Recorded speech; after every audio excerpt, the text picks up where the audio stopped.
디모데후서 3장 15절.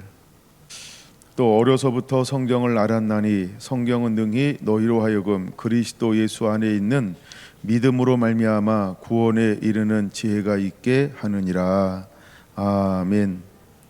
말씀에 흠뻑 젖어져라, 이런 제목으로 오후에는 은혜를 나눌까 합니다. 목사님이 강의하니까 성경을 읽을 때 뇌에 미치는 영향, 이렇게 제목을 잡았고요. 이제 기독교가 아닌 일반 교육에서는 독서가 뇌에 미치는 영향, 이제 이런 것으로 많은 연구가 되어져 있다라고 하는 것입니다. 그래서 중요한 게 소리를 낼 때 뇌의 반응이라고 하는 겁니다. 소리를 낼 때 일어나는 뇌의 반응이라는 겁니다. 제가 여러분 전체 카톡에 사진을 3개를 지금 막 올렸어요.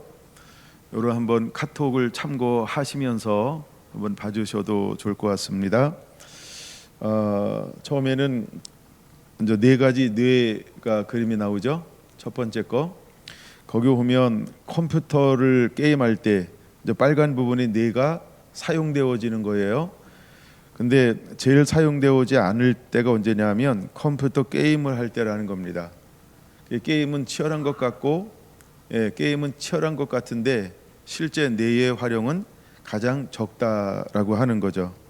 두 번째가 단순 계산할 때입니다. 단순 계산할 때 1 더하기 1은 뭐 이런 거.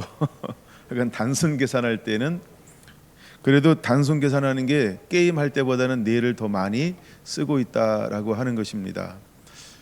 그냥 이해하고 들으시면 좋을 것 같은데, 우리 이인승 권사님이 계산할 때 뇌가 이렇게 움직입니다.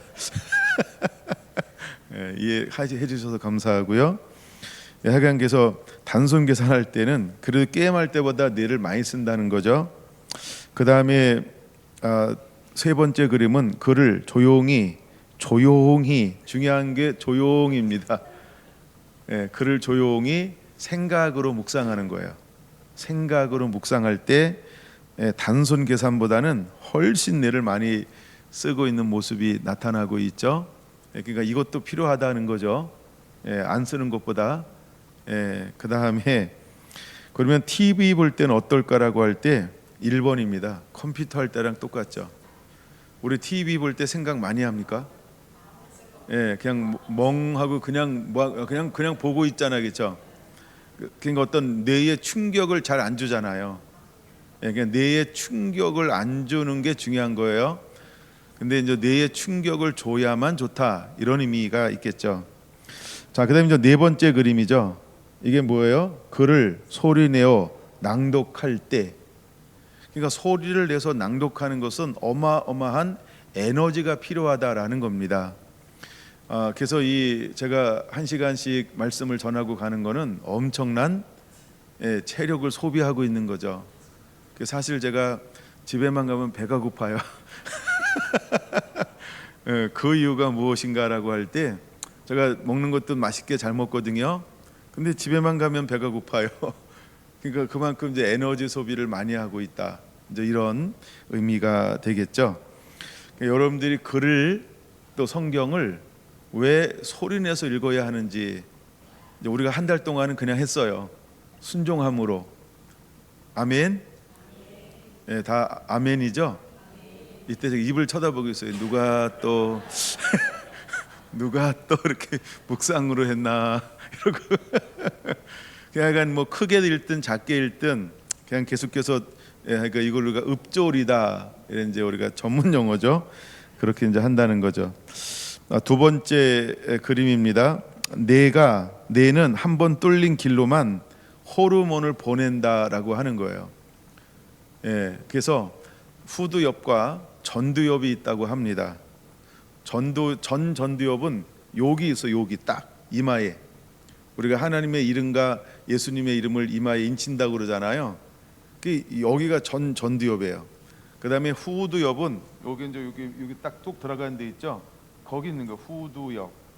그래서 이제 후두엽이 하는 역할은, 제가 이제 챗 GPT를 활용해서 다 찾아봤어요. 그래서 이제 후드업은 무엇을 하냐라고 할 때 보통 시각적 어떤 이런 기능들을 주로 많이 이제 활용을 한다라고 이렇게 이야기를 하고 있다라고 하는 거죠. 그다음에 이제 전두엽이 하는 역할들이 어떤 역할들을 감당하고 있을까?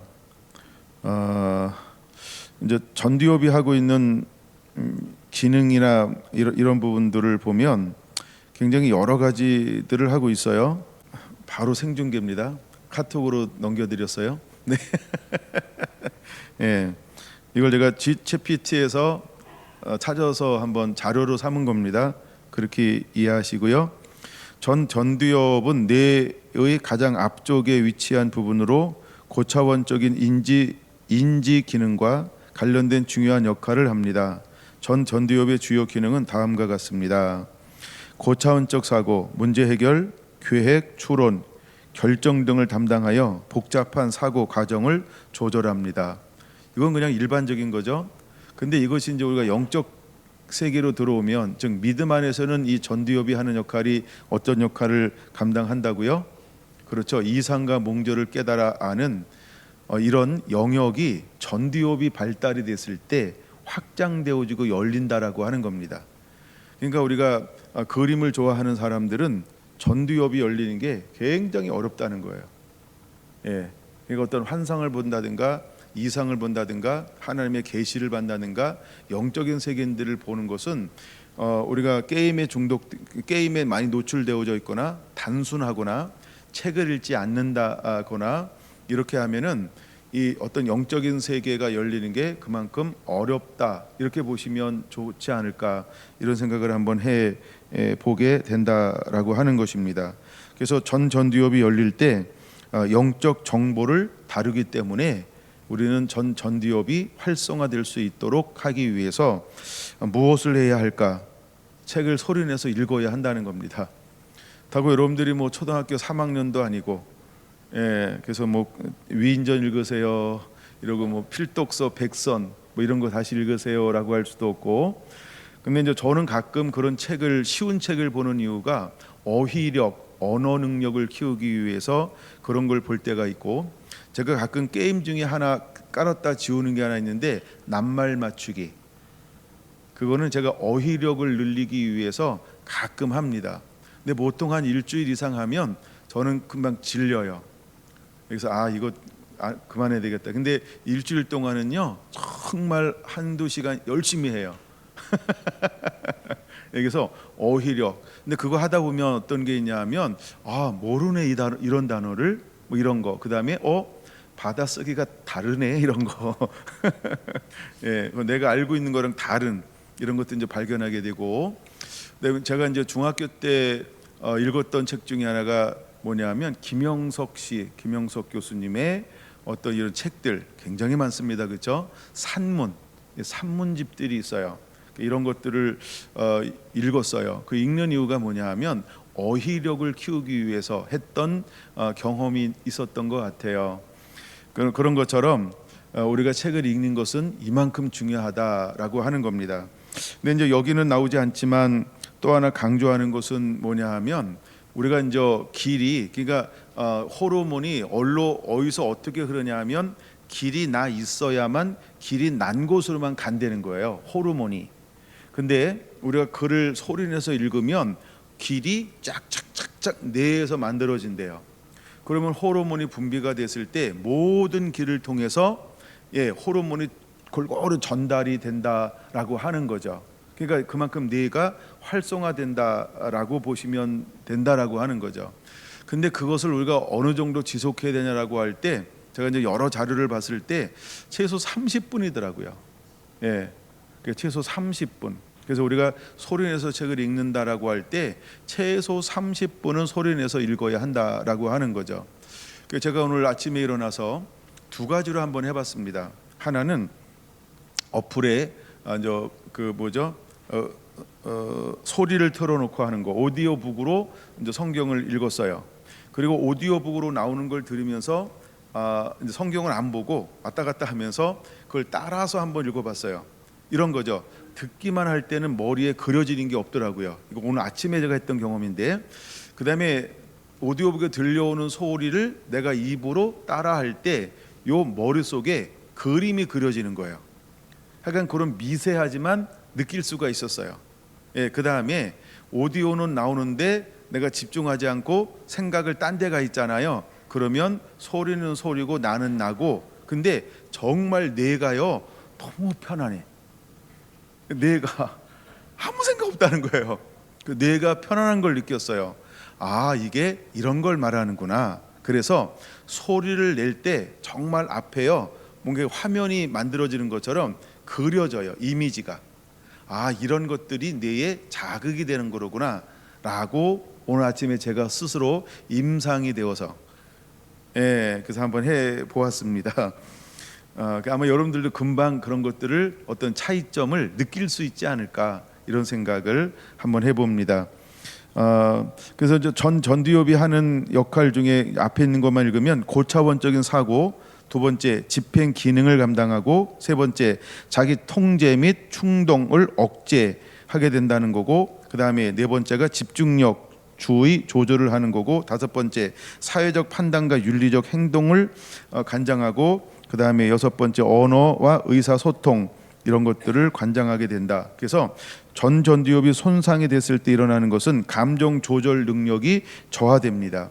그래서 우리가 이제 게임을 많이 하거나 이런 거, 그다음에 우리가 이제 알코올 중독, 어떤 중독에 빠지면은 무엇이 이제 저하가 되냐면 감정 조절이 잘 안 되죠. 그 이유가 여기에 있다는 거예요. 예, 감정 조절이 안 되는 이유가 여기 있는 거. 그다음에 충동적 행동을 하는 이런 사람들이 있죠. 이 사람들은 글을 하여간 소리내서 읽는 걸 30분씩 꾸준하게 했을 때 이게 치유된다라고 하는 거예요. 근데 치유가 되기 전까지는 굉장히 힘들다는 거예요. 왜냐하면 나타나는 현상이 일단 짜증나. 예, 막 그러니까 쉽게 표현하니까 짜증 나는 거예요. 그다음에 머리에 지가 나요, 막 지가. 하기 싫은데 이걸 해야 돼. 아이씨, 이거 왜 해야 돼? 아이, 이러면서 이제 제가 리얼하게 좀 표현하는 겁니다. 그래서 막 이렇게 막 짜증이 막 나는 거예요. 예, 그때는 그냥 조절하면서 그래도 30분만 하자. 30분 그거를 이겨내야 돼요. 그래야만 길이 뚫려요. 길이 뚫리지 않으니까 이걸 하고 싶지 않다는 거. 왜? 뇌가 자극을 막 받으니까 쉬워요, 힘들어요. 뇌에서 에너지를 쓰니까 그냥 무기력해지는 거예요. 안 쓰던 것을 쓰기 시작하니까 그러면 쉽게 피로감이 와요. 졸리기도 하고 무력함이 되기도, 힘이 빠지기도 하고, 그다음에 다른 거 하고 싶기도 하고, 그다음에 평상시 하던 일상적인 것이 아니니까 뭐가 잘 이렇게 분비가 되지 않냐 하면 좀 이따 다룰 겁니다만 도파민이라고 하는 호르몬이 이게 이제 작동이 잘 안 된다 이렇게 표현을 하더라는 거죠. 예, 이제 도파민이 활동이 안 된다라고 할 때, 그다음에 이제 전두엽이 발달이 안 되고 후두엽만 발달됐을 때 오는 게 그 부장님이 온 병이 온다는 거예요. 예, 파킨슨 병이 온다는 거예요. 그러니까 책을 하루에 30분 이상 읽으라고 그러세요. 1년, 길게는 1년. 그러면 길이 열린대요. 그게 치료될 수 있다는 거예요. 예, 그러니까 하여간 이거 공부하다가 그거 얘기해 주면 좋겠다 생각이 들어서, 동료분 중에 그런 분이 계셔서 이제 촉이라고 그래서 야, 이거 치료할 수 있는 방법이다. 예, 파킨슨을 치료할 수 있는 방법이 있구나. 그냥 소리내서 책을 읽는 건 멀쩡하니까 하잖아요, 그렇죠?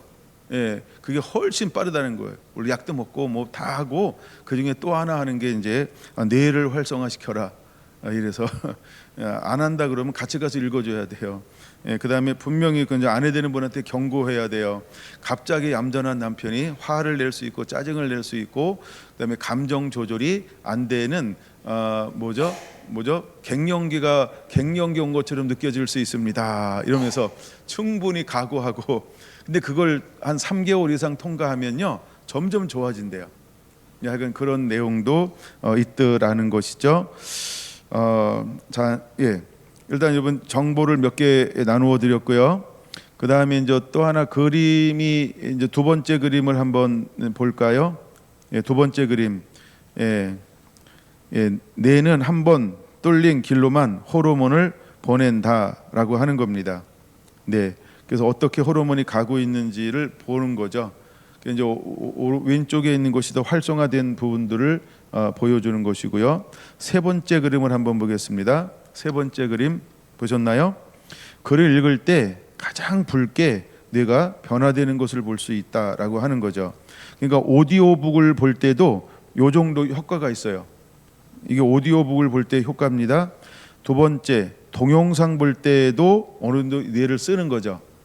예, 근데 뭐예요? 이것은 소리 내서 읽을 때 가장 붉게 변화되면서 뇌가 활성화가 된다라고 하는 거예요. 이 신기하죠?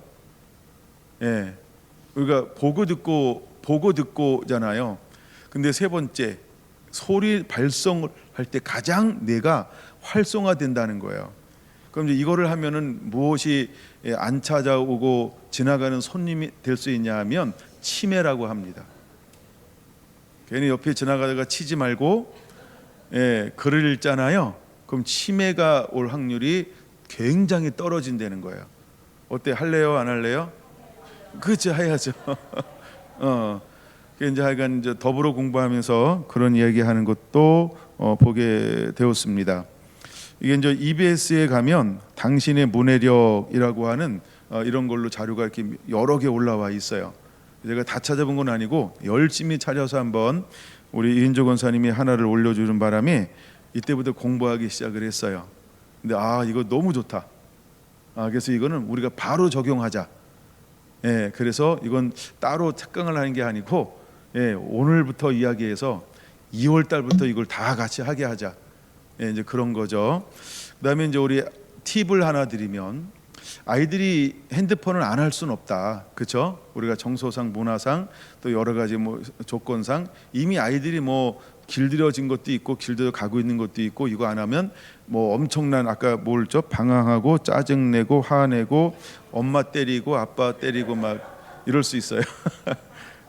그러면은 제가 이거 하면서 그냥 뭐 이게 방법이 될지는 제가 뭐 임상은 안 해본 건데 이런 것이 있죠.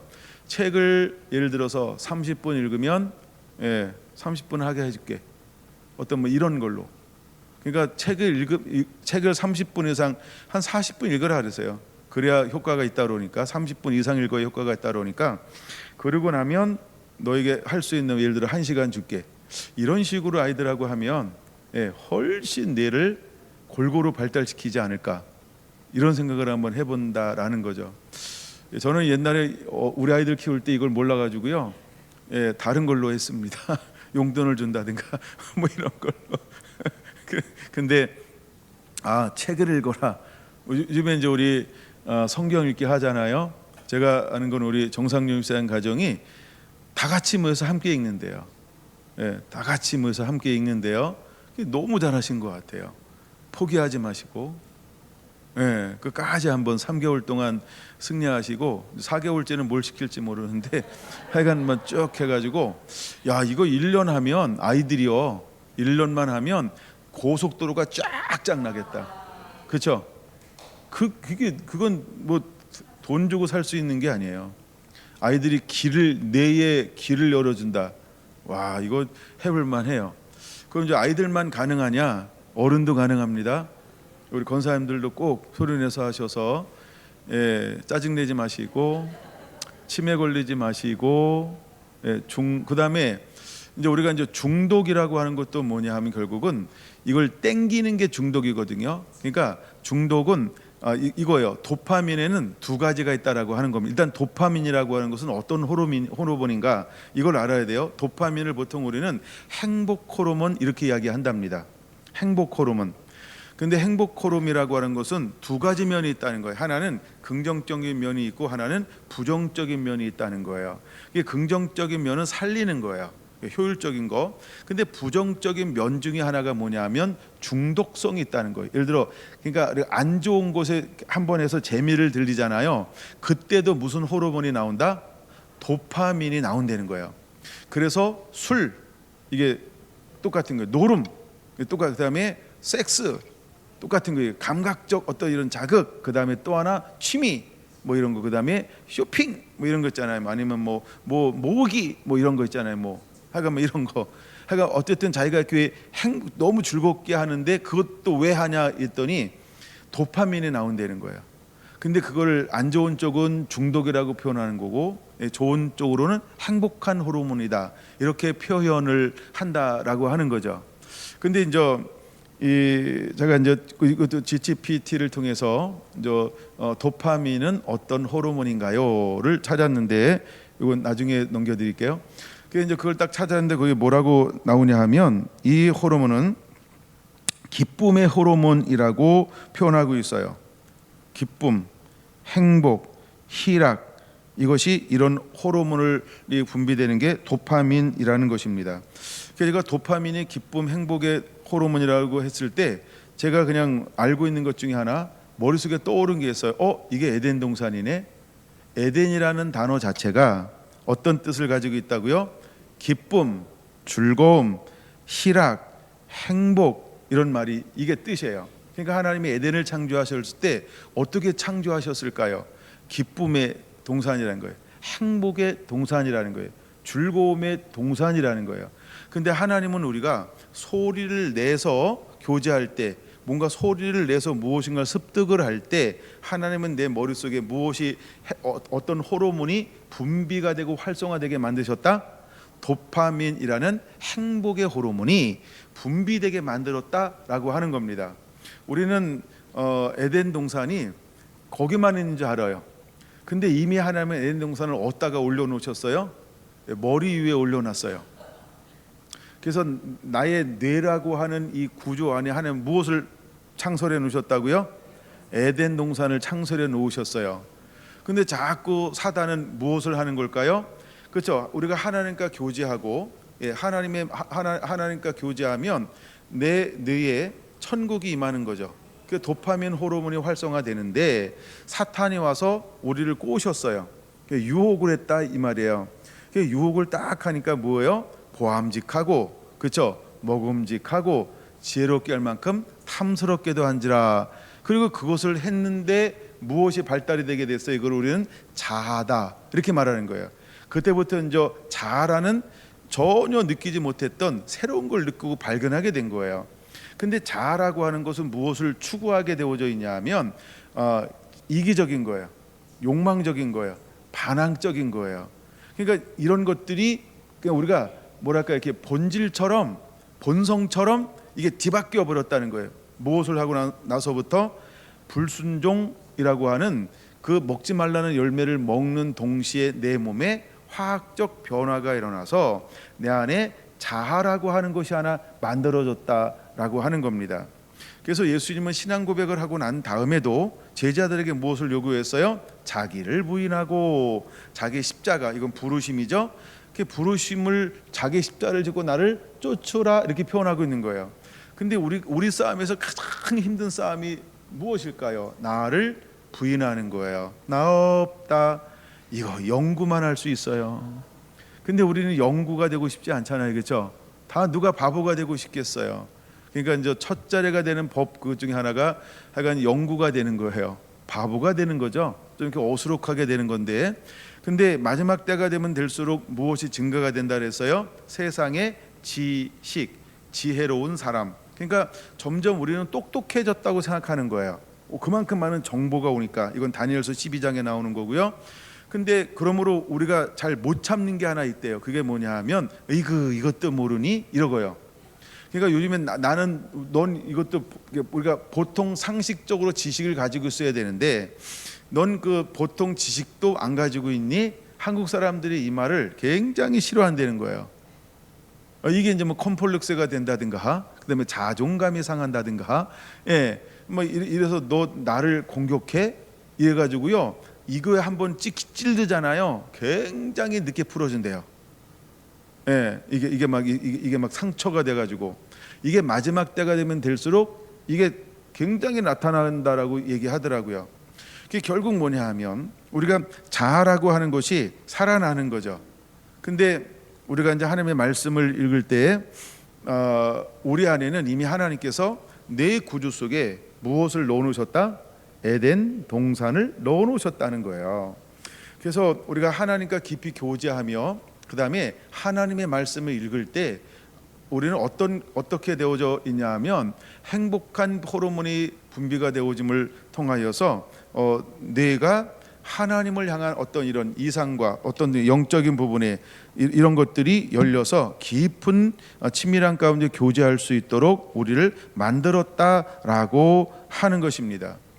그래서 하나님께서 여호수아 1장 8절 핵심인가요? 7절, 8절, 9절 보면 여호수아에게, 그러니까 모세가 여호수아에게 이제 후계자로 넘겨줬을 때 하나님은 여호수아에게 무엇을 요구하냐면 이 말씀을 뭐 할 것이며 주야로 묵상하라 그리고 지켜 행하라 그리하면 내가 어디로 가든지 형통한다라고 하는 삶의 승리의 방법. 형통이 뭐냐 하면 에덴이라는 거죠. 그러니까 우리가 하나님의 말씀을 묵상하면 내 머리 안에서 어떤 호르몬? 도파민이라는 호르몬이 흘러서 내 머리가 무엇이 임한다? 천국이 임한다는 거예요. 하나님의 나라가 임한다라고 하는 거예요. 그래서 내 머리를 천국이 임해서 내 머리에 행복한 호르몬이 간장이 되면 뇌가 활성화되죠. 그래서 하나님의 모든 영적인, 우리가 은사라고 표현할 수 있죠. 성령이 임해서 나타날 은사, 이런 모든 지혜와 지식을 필요한 모든 분별력과 은사들이 내 안에 하나님과 소통할 수 있는 은혜가 임한다라고 하는 겁니다. 그래서 하나님은 여호수아에게 다른 것을 명령하지 않고 무엇을 첫 자리에 놓으라고 했을까요? 이 말씀을 주야로 묵상하며 그 가운데 기록한 대로 지켜 행하라. 그러면 내가 어디로 가든지 형통하게 되리라 라는 말씀으로 그에게 지도하셨다라고 하는 것입니다. 여러분, 우리는 무엇을 가져야 할까요? 이게 바로 도파민이라고 하는 호르몬이라고 하는 것입니다. 우리가 단순히 우리가 도파민, 이건 행복 호르몬이래, 이걸로 끝나면은 그렇고, 한 번 더 나아가서 그리고 도파민은 어떤 것이냐라고 할 때 기본적으로 행복과 그 다음에 쾌감과 즐거움들을 조절한다는 거죠. 그 다음에 동기부여를 한다라고 하는 거죠. 목표를 달성할 수 있고 만족과 행복, 이런 것들을 계속해서 반복적으로 추구하게 만드는 것이 도파민이 하는 역할이고, 그 다음에 학습과 기억력을 하고, 그 다음에 운동 조절 능력을 관장하고, 그래서 이 도파민이 분비가 이상이 생겼을 때 일어나는 병 중에 하나가 파킨슨 병이다라고, 어제 제가 어느 간호사님을 만나서 교제하는데 바로 첫 번째 질병이 도파민이 이상이 생기면 나타나는 게 파킨슨 병이다라고 이야기하더라고요. 그래서 간호사는 간호사인가 봐요. 저는 공부를 해서 알아냈습니다. 근데 그분도 공부했는데 상식이 됐겠죠. 그래서 이제 도파민이라는 호르몬이 그렇게 분비가 된다라고 하는 것입니다. 오늘 본문을 읽었던 디모데후서 3장에도 사도 바울이 디모데에게 그에게 무엇을 부탁하고 있는 걸까요? 15절 이렇게 말하죠. 어려서부터 성경을 알았나니. 자, 여기서 이제 우리가 한 번 더 생각해 볼 것, 왜 유대인들 중에 그렇게 세계적인 새로운 아이템, 그렇죠? 이 IT를 가장 많이 할까요? 그러니까 그들은 어릴 때부터 3살 때부터 뭘 하기 시작해요? 12살 때까지 기본적으로 말씀을 소리내서 읊조려요. 이것이 오전에는 말씀을 읽는 걸 교육하는 거예요. 다른 거 하지 않고 말씀을 읽어요. 토라를 읽어요. 그러니까 어릴 때 가장 중요한 시기에 무엇으로 머리를 채워버려요? 그렇죠? 머리를 천국으로 만들어요. 에덴 동산으로 만들어요. 그러니까 뭔가 어떤 영적인 하나님과 소통할 수 있는 기본적인 밭을 만들어요. 밭을. 그러니까 이것을 만드니까 다른 걸 할 때 다른 어떤 민족보다도 우수한 민족이 될 수 있었다라고 합니다. 제가 언제 이제 인도와 한국과 이스라엘의 교육을 이렇게 비교해서 공통된 것을 방영하는 것을 본 적이 있어요. 이번에 찾아보지 못했는데 그 중에 제가 본 것 중에 하나는 뭐냐하면 한국이 우수한 민족이 될 수 있었던 비결은 어디에 있었을까, 이런 걸 나누는 거예요. 그럼 옛날에 우리는 서당이라고 하는 문화가 있었어요. 눈치챘죠? 서당에 가면 우리가 늘 하는 거 있잖아요, 그렇죠? 뭐죠? 어떻게 하는 거죠? 하늘천 따지 가무련 누루항 하면서 계속 소리를 발성하면서 그렇게 한자를 익히는 거예요. 그렇게 공부했다는 거예요. 그냥 이렇게 비밀의 방 들어가서 도서관처럼, 우리 옛날 도서관처럼 가만히 혼자 공부하는 게 아니고 어떻게 했다고요? 다 같이 모여서 소리를 내면서 읽었다는 거예요. 그러니까 한국 사람들이 우수한 민족과 창의적인 민족이 될 수 있었던 원인 중에 무엇인가라고 이제 학자들이 연구한 거죠. 근데 그 중에 하나가 뭐냐면 서당 문화라는 거예요. 그러니까 한국은 소리 내서 글을 읽었대요. 공부를. 그러므로 이제부터는 흑색 소음 뭐 이런 거 아시죠? 백색 소음인가요? 왜냐하면 이제 옛날에 우리는 도서관에서 조용하게 공부하면 잘 됐잖아요. 근데 요즘에는 뭐 이렇게 그 어디죠? 다방이 아니고 커피집 뭐라 하죠? 카페. 갑자기 카페가 생각이 안 나요. 자, 카페 가서 얼마나 많은 사람들이 공부하는지 몰라요. 근데 훨씬 더 잘 된대요. 그러니까 뭐 문화 차이가 있는 거죠. 근데 그래서 그걸 우리는 하얀 소음이라고도 말하고 블랙 소음이라고도 말하는데, 하여간 그런 것들 속에서도 충분히 그게 가능하다는 거예요. 근데 이제 뇌가 활성화되는 것 중에 하나는 뭐냐면 소리를 내서 읽을 때 훨씬 뇌가 자극이 잘 된다. 그래서 여기서 이렇게 표현하는 거죠. 3장 5절 어려서부터 성경을 알았나니 라고 말입니다. 이제 이게 중요하다는 거예요. 어려서부터 성경을 알았나니. 여러분은 아직 100세가 안 됐으니까 다 어린 거죠. 나이 드신 분 있어요? 그렇죠. 아무도 안 계시잖아요. 우리는 나이라고 표현하면 안 되고 다 어리잖아요. 그렇죠? 그러니까 지금부터 하시면 되는 거예요. 지금부터. 뭘요? 소리 내는 법이요. 소리 내는 법이요. 소리 내는 법. 소리 내는 법을 해야 되는 거예요. 성경은 소리 내서 읽는 거다. 할렐루야. 찬양은 감상하는 게 아니고, 당신 취미생활이 무엇인가 음악 감상이요, 그러지 말고 노래를 부르세요. 그런 것처럼 찬양을 부르는 거예요. 그렇죠? 그다음에 이제 기도가 있어요. 묵상기도, 관상기도, 뭐 여러 가지 이제 하는 기도가 있지만 우리는 어떤 기도를 해야 되냐 그러면 부르짖는 기도. 이거 딱이다. 이건 그래서 이제 부르짖는 기도를 해야 된다라고 하는 거예요. 부르짖는 기도를 할 때 가장 뇌를 많이 쓰게 된다라고 하는 거죠. 그래서 유대인들 중에서는 가장 지혜로운 자들이 그렇게 많다라고 하는 거예요. 우리 이제 그 찬양 중에 이 찬양에 진짜 적용이 되는 분이 몇 분이나 계신지 모르겠어요. 나의 사랑하는 책 비록 헤어졌으나, 요 다음이 해당되냐는 거죠. 어머님의 무릎 위에 앉아서, 그 다음 더 이제 깊이 들어갑니다. 재미있게 듣던 말 그때 일을 지금도 내가 잊지 않고 기억합니다. 귀하고, 정말요? 귀하다. 우리 어머니가 들려주시던 재미있게 듣던 말. 야, 집중 좀 해, 집중 좀. 이 책 중에 있으니 이 성경 심히 사랑합니다. 너랑 못 해먹겠다 야. 여러분은 어때요? 저는 사실 이것은 그냥 가사로만 합니다. 왜냐하면 저는 어릴 때 우리 어머님의 무릎 위에 앉아서 성경을 읽어주시지는 않았습니다. 왜냐하면 우리 어머님이 저보다 늦게 신앙생활을 했어요. 물론 제가 교회를 다니기 시작할 때 어머니가 모아 아버지 몰래 성경을 하나 사주긴 하셨어요. 그 성경이 얼마나 귀한지 지금도 제가 방에 하나 가지고 있어요. 어머니 처음 사준 성경책. 제가 이제 대학교 들어가서 이제 사고 싶은 성경책 중에 하나가 뭐냐면 톰슨이었어요. 그때 톰슨 1, 2. 근데 이제 톰슨 1, 야 그거 사냐고 돈 많이 모았어요. 그 당시. 그래서 약간 그 책, 두 책은 그냥 일부러 제가 오래 간직합니다. 왜냐하면 어쨌든 어머니에 대한 추억이 있는 책이기 때문에 그래요. 근데 어때요? 우리가 이제 아이들을 키우고 있잖아요. 그러면 일회가 우리 이제 오늘 몸이 아파서 가셨지만 또 하은이가 또 우리 같이 예배하는 우리 하준이 어머님, 박 집사님이 과연 우리 아이들은 이런 고백을 할 수 있을까?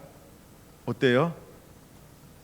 그거를 이번에 성경 읽어 나가면서 만들어가는 계기가 우리 박성자 집사님 가정처럼 일어났으면 좋겠어요. 제가 우리 이명수 집사님 간증을 못 들어서 어떻게 하는지를 제가 몰라서 아무 말 못 하고 있는 겁니다. 가끔 소문도 내고 막 이래야 돼요. 그렇죠? 잔치집에 먹으러 가게. 네. 자, 근데 저는 이 찬양을 드릴 때 이거는 저의 찬양은 추억은 아니에요. 근데 이 찬양의 가사는 이렇게 시작하고 있다는 거예요.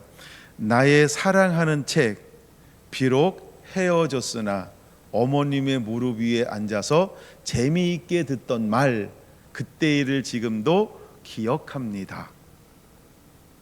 왜 이걸 그렇게 추억할까요?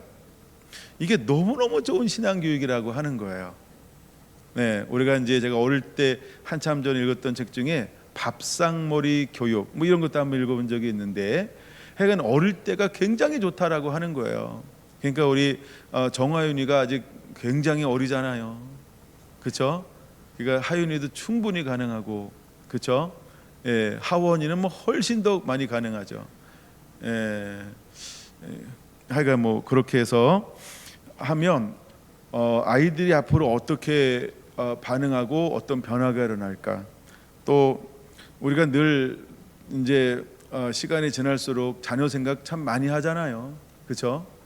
나는 이렇게 살았는데 자녀 좀 더 잘 됐으면 좋겠다. 막 시집 가고 그래도 늘 그렇죠? 똑같죠? 하여간 뭐 그런 거. 근데 우리가 물려주고 만들어줄 수 있는 것 중에 하나가 무엇인가라고 할 때 바로 이 문화라고 하는 거예요. 이 문화, 함께 하는 거, 함께 하는 거. 그래서 아직 말 들을 때잖아요, 그렇죠? 아직 다리 몽둥이도 안 부러지고 막 이러니까 그래도 한 3, 40분은 같이 할 수 있지 않을까요? 튼튼해도 그러니까 뭐 워낙 이제 자녀들이 커가지고 엄마보다 아빠보다 굵어져가지고 그래도 할 수 있다는 거예요. 그렇죠? 한번 해보죠. 한번 해보죠. 그래서 소련에서 있는 게 이렇게 중요한 것을 알게 되고 있다라는 거죠. 왕상 2장 3절입니다. 왕상 2장 3절.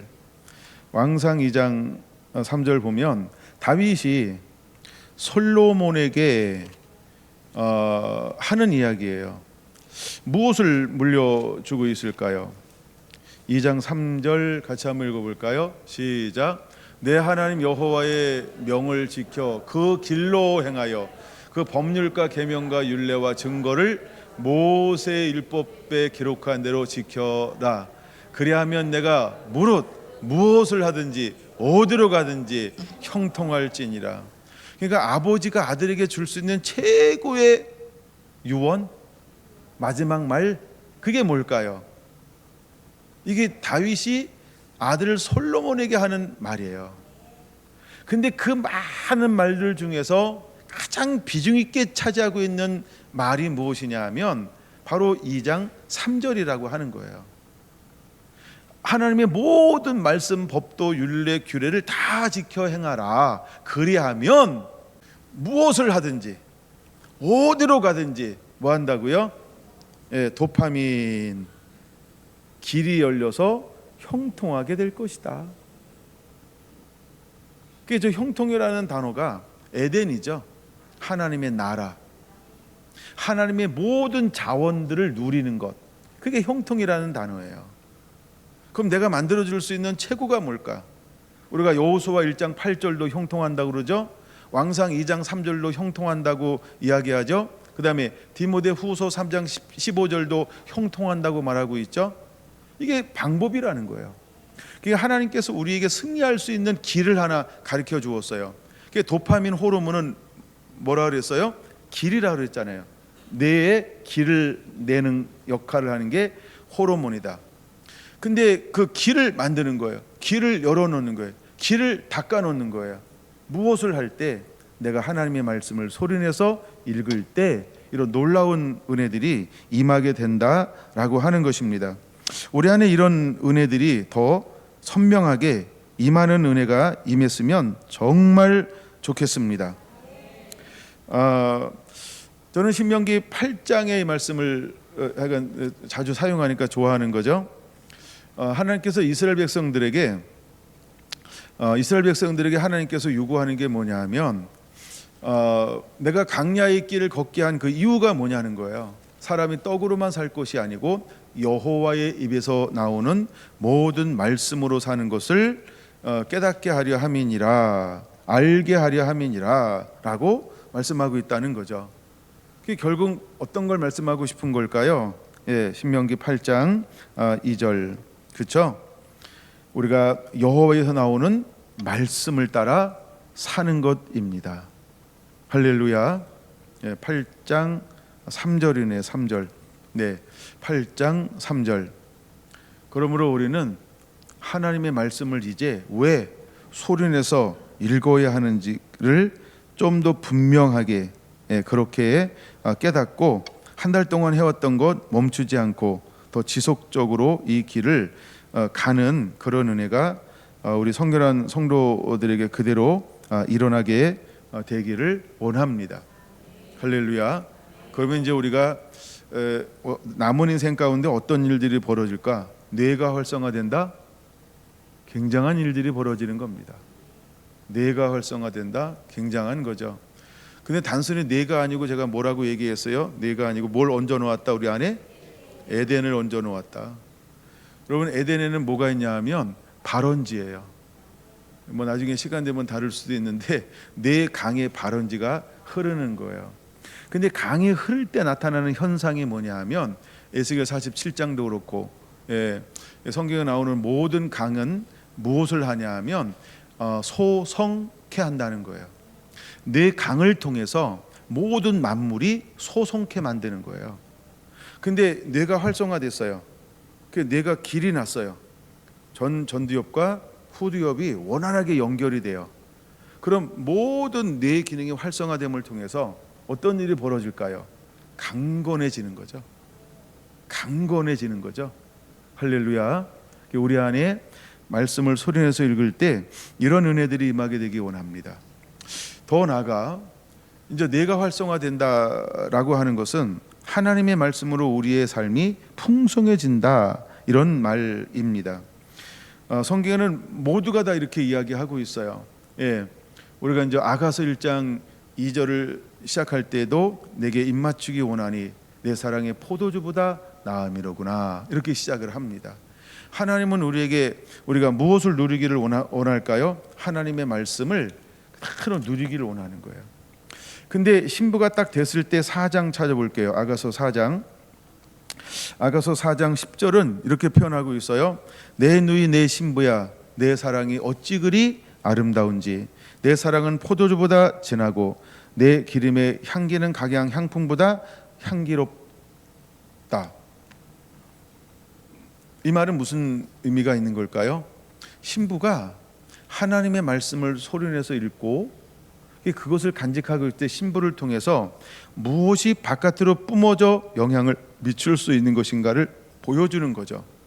자, 11절, 내 신부야, 내 입술에서는 꿀방울이 떨어지고 결국 하나님의 말씀이 우리 삶 가운데서 흘러나오게 되어지는 거죠. 우리가 계속해서 하나님의 말씀을 소리내서 읽는 거예요. 물론 읍조리다, 소리내서 읽다, 이 말은 히브리어로 하까다, 하가 이런 단어를 쓰죠. 묵상하다라고 하는 말이. 그러면 하까다가 우리에게 주는 그런 놀라운 은혜들도 분명히 있습니다. 하까다 묵상이 우리에게 주는 여러 가지 의미가 있어요. 이 말을 우리가 하가라고 히브리어로 이야기합니다. 하가는 6가지로 번역할 수 있는데 제가 자료를 한번 찾아봤어요. 하나씩 한번 그냥 소개만 해드릴게요. 첫째, 하가를 쓰는 단어는 말씀을 묵상하다 할 때 하가를 말씀을 묵상한다는 뜻입니다. 여호수아 1장 8절 말씀처럼 이 율법책을 네 입에서 떠나지 말게 하며 주야로 그것을 묵상하여라고 할 때 이것을 하가 말씀을 묵상하다라는 겁니다. 그랬더니 하나님께서 모세에 이어 지도자가 된 새로운 시작을 앞둔 여호수아에게 하나님께서는 참된 평탄과 형통을 위한 말씀 묵상을 명령하셨다라는 겁니다. 그래서 묵상은 하나님의 말씀을 붙잡은 사람들을 어디로 인도하게 될까요? 형통한 길로 인도하시게 된다라는 것입니다. 두 번째, 하가라는 말은 작게 읍조리다 이런 말이에요. 작게 읍조리다라는 말이에요. 시편 63편 6절 성경 구절 적어놓으세요. 시편 63편 6절 내가 나의 침상에서 주를 기억하며 새벽에 주의 말씀을 작은 소리로 읍조릴 때에 하오리니 라고 하는 것처럼 우리가 매일 밤 주님을 기억하기 위해서 보초를 서는 심정으로 주의 말씀을 작은 소리로 읊조리겠다라고 하는 것입니다. 물론 여기서 많은 사람들이 가르치는 것은 어떻게 가르치냐 하면 저기 강성민 목사도 그렇게 얘기하는데 아침에도 하고 저녁 때도 하고 아침과 저녁 이렇게 강조하기는 합니다. 근데 우리가 어떤 시간 일정한 시간이나 분량은 정하지 않지만 최소 3-40분에서 했을 때 길이 왜냐하면 길이 난 사람은 모르는데 길이 안 난 우리 같은 사람은 하루에 3-40분은 해서 3개월에서 1년 가면 길이 뻥 뚫린다는 거예요. 그러니까 이것을 쉬지 말고 하자는 거예요. 결국 제가 쪼여야 되겠죠. 예, 하자고 막 이렇게 계속 제가 이제 천국 가는 목회하려고 여러분들을 더 어렵게 하려고만 하고 있습니다. 그러니까 우리 한번 해봅시다. 너무너무 좋을 것 같아요. 세 번째, 하가라는 말은 신음하다, 슬퍼하다 이런 뜻을 가지고 있어요. 이사야 59장 11절을 참고하시고요. 이사야 59장 11절 우리가 곰같이 부르짖으며 비둘기같이 슬피 울며 할 때 이것이 하가라는 단어라는 거예요. 슬피 울며 하가 이 말은 백성의 죄악을 규탄하자 백성들이 자신들의 허물과 정이 없음을 보고 슬퍼하는 장면을 소개할 때 하가라는 단어를 사용하고 있어요. 그러니까 이것은 묵상이 회개와 깊이 관련되어져 있는 것을 우리에게 보여주는 말입니다. 네 번째, 하가라는 단어는 깊이 생각하다 이런 뜻이 있어요. 잠언 15장 28절입니다. 잠언 15장 28절 의인의 마음은 대답할 말을 깊이 생각하여도 악인의 입은 악을 쏟느니라. 그러니까 대표적인 지혜 문헌인 잠언은 의인과 악인의 삶을 대조하면서 의인은 깊이 생각하고 답하지만 악인은 악을 쏟는다라고 말합니다. 그러니까 묵상은 말과 행동에 앞서 말씀에 기대어 깊이 생각하는 것을 의미하는 것이지요. 이것이 그럴 때 쓰는 단어가 하가라는 단어입니다. 다섯 번째, 하가라는 뜻은 시편 2편 1절 시편 2편 1절 어찌하여 이방 나라들이 분노하며 민족들이 헛된 일을 꾸미는가 할 때 꾸미는가라는 이 단어 계획하다 계략을 세우다라고 할 때 하가라는 단어를 사용한다는 겁니다. 그래서 하나님을 대적하는 자들이 꾸미는 헛된 일을 지적하고 있는 것이죠.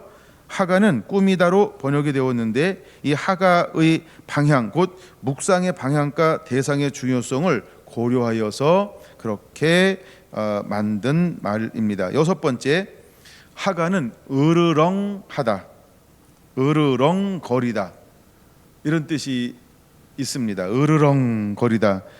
이사야 31장 4절 여호와께서 이같이 내게 이르시되 큰 사자나 젊은 사자가 자기의 먹이를 움키고 으르렁거릴 때에 할 때 언어가 하가라는 단어를 씁니다.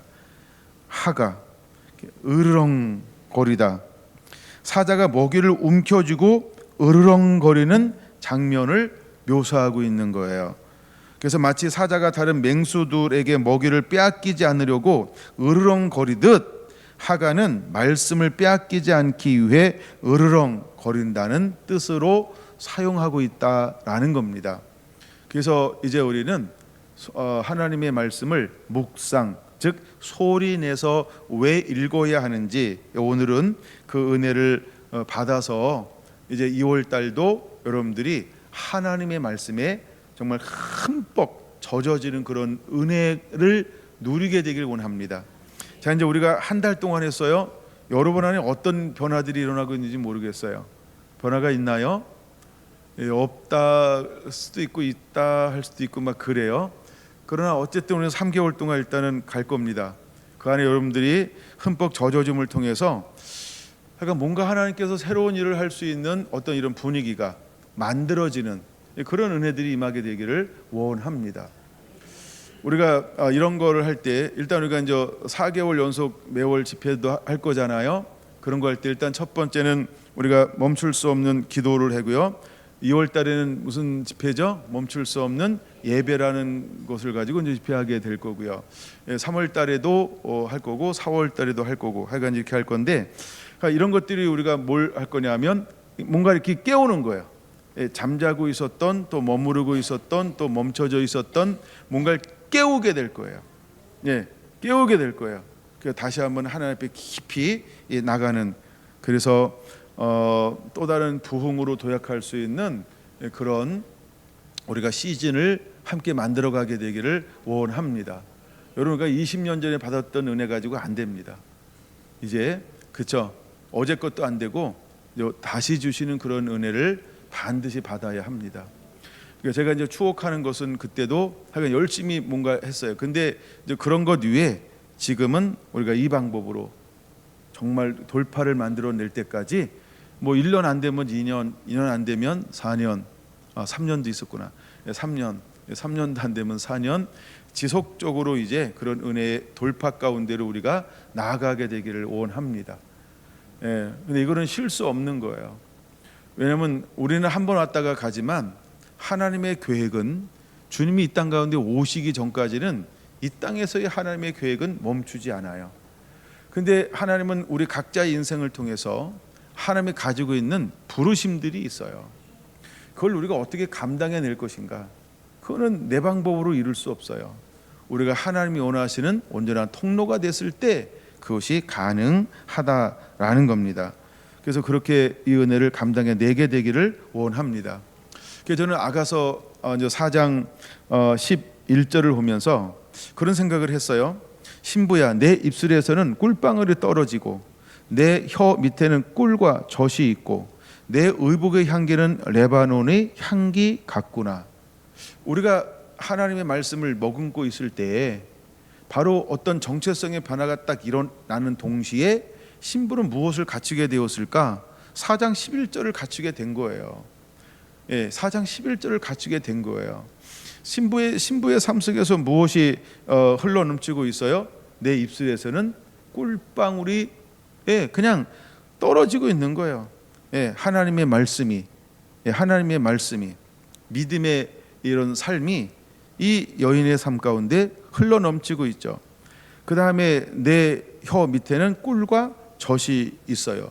모든 하나님의 계시, 그의 모든 생각과 판단하는 모든 것은 하나님께로부터 오는 계시예요. 그러니까 자기 뜻대로 하는 것이 아니고 하나님이 원하시는 그대로 움직일 수 있는 준비가 된 상태가 되어져 있어요. 그러므로 우리가 이런 은혜를 경험하기 전에 우리가 먼저 할 수 있는 게 뭐냐면 하나님 말씀에 충분히 젖어드는 거예요. 우리가 젖어든다라고 하는 이야기를 할 때 언젠가 이제 한번 3개월쯤 될 때 다루려고 생각은 하고 있었는데요. 그게 저는 이미 다 아는 거예요. 그게 저는 에스더로 다루고 싶은 마음이 있었어요. 에스더를 이제 왕 앞에 나가기 위해서 6개월 동안 하나는 씻어내고 하나는 향품을 쓰기 시작하는 거예요. 이걸 우리는 뭐라고 표현할 수 있냐 하면 젖어드는 거예요. 젖어드는 거예요. 6개월씩 나눠서 최소 1년 동안 뭐 하는 거예요? 씻고 젖어들게 만드는 거예요. 그랬을 때에 왕 앞에 나갈 수 있었던 것처럼 이제 우리는 또다시 은혜를 경험하고 누리기 위해서 먼저 해야 될 것이 무엇이냐? 그것 중에 하나가 말씀에 젖어드는 거예요. 말씀에 젖어드는 거예요. 그와 동시에 우리가 하는 게 뭐냐 하면, 그렇죠? 부르짖는 기도를 하는 거예요. 그와 동시에 하는 게 뭐냐 하면 부르짖는 기도를 하는 거예요. 예, 그래서 이 두 가지가 함께 나아가는 거예요. 그럴 때 우리가 준비가 되고 또 하나님께서 우리를 쓰고 사용하시겠다, 하나님의 계획 가운데 맞아 떨어질 때 놀라운 일들이 벌어지는 거예요. 할렐루야. 여러분, 하나님이 우리의 어쩌면 60년에 이르지 못한 것을 한 번 은혜 주셔서 바로 시작할 수 있어요. 그게 은혜입니다. 하나님은 하실 수 있다는 거예요. 60년 동안 이루지 못한 것을 하나님이 은혜 주시면 한 달 안에도 1년 안에도 충분히 이루어질 수 있는 게 하나님의 일이라는 거예요. 이제 여러분, 우리가 성결한 교회가 30주년을 맞이하면서 또다시 무엇을 어디를 방향을 어떻게 해야 될 것인가, 많은 걸 하여간 이제 오래전부터 한번 이렇게 고민도 해보고 생각도 해보고 막 그랬단 말이에요. 근데 제가 잡은 게 뭐냐, 본질로 돌아가자. 그럼 본질이 뭐냐라고 할 때, 첫째, 멈출 수 없는 기도를 하자. 그다음에 하나님의 말씀에 흠뻑 젖어지자. 그래서 우리가 멈출 수 없는 하나님이 원하시는 예배자가 되자. 그런 것이 됐을 때 세 번째 오는 게 뭐냐면, 이제 3월달 주제인데 멈출 수 없는 부흥이라는 거예요. 하나님께서는 우리 가운데 무엇을 그렇게 주고 싶어 할까요? 멈출 수 없는 부흥이라는 거예요. 대부분의 부흥들이 멈추잖아요. 근데 하나님은 부흥이 멈추길 원하지 않아요. 그러니까 우리가 멈출 수 없는 부흥의 사람으로 일어나야 한다는 거죠. 여러분, 이제 보세요. 예수님의 제자들을 사용하는 거하고 사도들을 사용하는 거하고 예수님을 사용하는 것에 공통점이 하나 있어요. 그게 뭘까요? 제자로 살 때 이들은 각기 제 길로 갑니다. 근데 사도가 되어서 살아갈 때는 어떻게 살아가게 될까요? 예수님처럼 끝까지 멈추지 않는 부르심의 삶을 살아내게 된다는 거예요. 이게 너무 멋있지 않아요? 이제 우리의 이 나이가 돼서 무엇을 잡아야 할까? 그렇죠? 한때, 지난날, 과거, 왕년에 이런 걸 우리가 추억하는 게 아니고요. 앞으로 하나님이 우리를 통해서 무엇을 하셨으면 좋을까라고 할 때 정말 멈추지 않는 그런 하나님 나라와 의를 이루어갈 수 있는 그런 부흥의 거룩한 통로로 한 분 한 분들이 일어나게 되기를 원합니다. 우리가 이제 사도행전 6장 7절에 그 말씀이 나오는 거예요. 일단 4절에서 우리가 오로지 기도하는 것과 말씀 전하는 것에 전무하리라라고 말을 합니다. 그러고 나서 본질이 두 가지가 회복됐어요. 그렇죠? 첫째, 기도하는 것이 회복이 됐고 말씀 사역이 회복이 됐어요.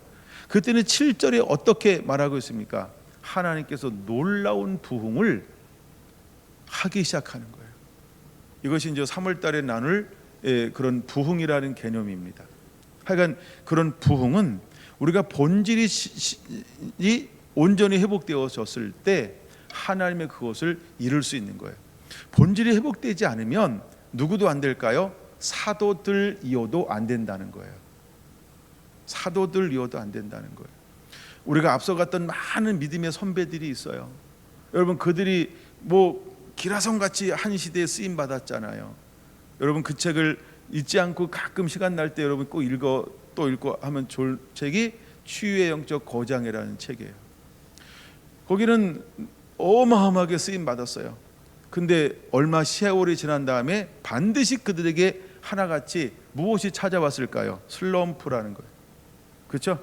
슬럼프가 찾아온다는 거예요. 우리 인생 가운데서 무엇이 찾아올 수 있냐 하면 슬럼프가 찾아올 수 있다는 거예요. 그러면 슬럼프가 찾아왔을 때 그걸 어떻게 극복하냐는 거예요. 또 다시 쓰임받은 사람이 있고 그대로 멈춘 사람도 굉장히 많습니다. 근데 거기에 주로 어떤 사람이 기록되어져 있어요? 슬럼프를 어떻게 뛰어넘었는지에 대한 이 방법도 소개하고 있다는 거예요. 여러분, 우리가 나이가 먹을수록 어떻게 유종의 미 정말 아름다운 삶으로 살아낼 것인가.